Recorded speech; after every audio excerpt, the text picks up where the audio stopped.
خیلی خسته به قرآن. مهدی ناصری دوم رفت. نه احسانه بخوام متکن نرمم دوست داره.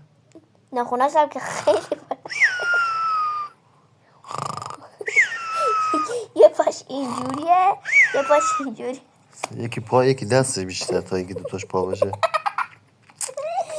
ساکت یه پتو مگه بندازی نازگل رو شکمش دیگه راحت خوابیده.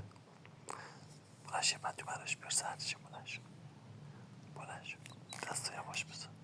یه پیرن چیزی بده اونجا تا روش بندازی. بده دیگه چی بخواه. آفرین ماما.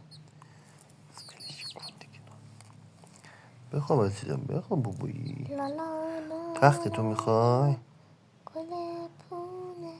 آفرین. پاشم بپوش سرما نخوره. سردیش نکنه جیش کنه. ساکت خوابید دستا رو پاش بردم. دستو بردم.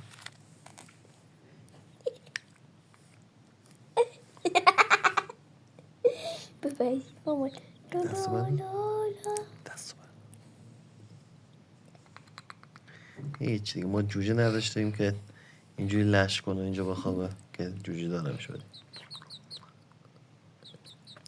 وقتی که نازگل بر تربیت این جوجه میزد اگه بر درساش میذاش الان پروفسورای جوجه آروم کردن داشت.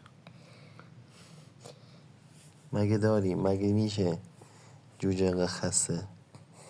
یواش بگو پاشو نازگل باشه. پاشو دیگه صبح شو. پاشو برو خونت. باشه ماما. پاشو برو خونت.